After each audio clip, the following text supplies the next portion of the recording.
മോള് പറഞ്ഞു forest school. എന്താണ് ഈ ഫോറസ്റ്റ് സ്കൂൾ? ഈ ഫോറസ്റ്റ് സ്കൂൾ എന്ന് പറഞ്ഞാല് ഈ നമ്മുടെ സ്കൂളിൽ പോകുമ്പോ അവരുടെ വിശ്വാസം എന്ന് വെച്ചാല് ഈ ഇംഗ്ലീഷും മാത്സും പിന്നെ എഡ്യൂക്കേഷൻ മാത്രമായിരിക്കരുത്, ആ ഒരു ടൈപ്പ് ഓഫ് എഡ്യൂക്കേഷൻ മാത്രമായിരിക്കില്ല അവർ പ്രൊവൈഡ് ചെയ്യുന്നത്. അവര് വേറെ ടൈപ്സ് ഓഫ് എഡ്യൂക്കേഷനും നോക്കണം. എന്ന് വെച്ചാൽ നമ്മുടെ മെന്റൽ ഹെൽത്ത് എങ്ങനെ മാനേജ് ചെയ്യണം, ഒരു സ്ഥലത്ത് നമ്മൾ സ്റ്റക്കാണ്, നമ്മൾ അവിടുന്ന് എങ്ങനെ എസ്കേപ്പ് ആവും, അങ്ങനെ സർവൈവൽ സ്കിൽസ്, അതൊക്കെയാണ് ഇവർ മെയിൻലി ഫോക്കസ് ചെയ്യുന്നത്. ഇപ്പൊ 1ാം ക്ലാസ് തൊട്ട് 6ാം ക്ലാസ് വരെ എങ്ങനെ ഈ റിയൽ വേൾഡിൽ നമുക്ക് എങ്ങനെ സർവൈവ് ചെയ്യാന്ന്.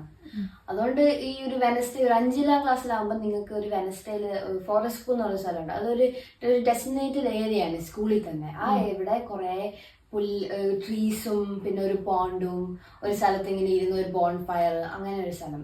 ഇപ്പൊ 2 മണിക്കൂർ ആഫ്റ്റർനൂൺ നമ്മൾ അങ്ങോട്ട് പോകും. നമ്മൾ അങ്ങോട്ട് പോയാൽ നമുക്ക് എന്താണെങ്കിലും ചെയ്യാം. നമ്മൾ ആദ്യം തന്നെ മാഷ്മലോസ് ഒക്കെ ഇവർ കൊണ്ടുവരും. എന്നിട്ട് മാഷ്മലോ നമ്മൾ ചുടും, നമ്മൾ തിന്നും. എന്നിട്ട് ഓരോ ഫുഡുകൾ ഉണ്ടാവും. ആ ഒരു ഫുഡ് അന്നത്തെ മെന്യു എന്നിട്ട് നമ്മൾ ആ ഫുഡ് ഉണ്ടാക്കി തിന്നലാണ് പണി. കിഡ്സ് തന്നെ കിഡ്സിനെ പഠിപ്പിക്കണം എങ്ങനെയാ ചെയ്യേണ്ടത്. ടീച്ചറുണ്ട്, ഈ ടീച്ചർ കോഴ്സ് ചെയ്തിട്ടുണ്ട് ഈ ഫോറസ്റ്റ് സ്കൂളിന്റെ. അപ്പൊ ടീച്ചർ സ്പെസിഫിക് ആയിട്ട് ഫോറസ്റ്റ് സ്കൂളിന്റെ കോഴ്സ് ഉണ്ട്. അത് ടീച്ചർമാർ ചെയ്യണം, എന്നാലേ നമ്മൾക്ക് പഠിപ്പിക്കാനായിട്ട് എന്നിട്ട് അവര് നമ്മളടുത്ത് പറയാ എങ്ങനെയാണ് ഈ ഫ്ലിൻറ്റൻ ഫയർ എങ്ങനെ ഉണ്ടാക്കണം, ഫ്ലിൻറ്റൻ സ്റ്റീൽ വെച്ച് എങ്ങനെ ഫയർ ഉണ്ടാക്കണം, പിന്നെ അങ്ങനെ പഠിപ്പിക്കും.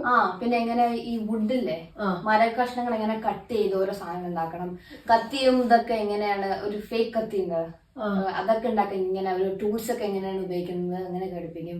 പിന്നെ നമ്മൾ വാട്ടർ എങ്ങനെ മാനേജ് ചെയ്യണം ഒരു ഫോറസ്റ്റിലിസ്റ്റ് ഒക്കെ. അത് കഴിഞ്ഞ് നമുക്കൊരു 20-30 മിനിറ്റ് നമുക്ക് എന്ത് വേണമെങ്കിലും ചെയ്യാൻ നമുക്ക് സമയത്ത്. ഇങ്ങനെ ഞാൻ എന്റെ ഫ്രണ്ടുമായിട്ട് ഒരു സ്വിങ് ബിൽഡ് ചെയ്തായിരുന്നു.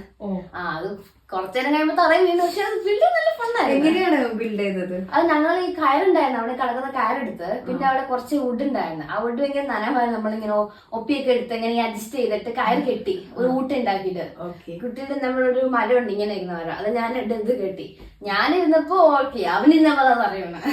അപ്പൊ അതായത് ഉദ്ദേശിച്ച നമുക്ക് നാച്ചുറൽ നിന്ന് തന്നെ എങ്ങനെ സർവൈവ് ചെയ്യാം, എന്തുണ്ടാക്കുക നമ്മുടെ അതൊക്കെയാണ് പഠിപ്പിക്കുക. കാരണം നമ്മൾക്ക് ഇതൊന്നും ഈ ഫെസിലിറ്റീസ് ഒന്നും അവൈലബിൾ അല്ലെങ്കിൽ നമ്മൾ അതിന്റെ ഉള്ളിൽ നമ്മുടെ ആൻസിസ്റ്റേഴ്സിന് ഇതൊന്നും ഉണ്ടായിരുന്നില്ല. നമ്മളിപ്പോ കാണുന്ന വലിയ ഫോണോ ടിവിയോ ഇതൊന്നും നമ്മുടെ ആൻസിസ്റ്റേഴ്സിന് ഉണ്ടായിരുന്നില്ല. അവരുടെ ചുറ്റും എന്താന്ന് വെച്ചാൽ അതാണ് ഒരു മനുഷ്യൻ എന്താണോ കിട്ടിയത് അത് വെച്ച് അവർ സർവൈവ് ചെയ്യണം. എവിടെ വന്നാലും നമ്മൾ സർവൈവ് ചെയ്യും. ഇപ്പൊ നാട്ടിൽ നിന്ന് നിങ്ങൾ ഇങ്ങോട്ട് വന്നാലും നിങ്ങൾ ഇംഗ്ലീഷ് പഠിച്ചാലേ നിങ്ങൾക്ക് സർവൈവ് ചെയ്യാൻ പറ്റത്തുള്ളൂ.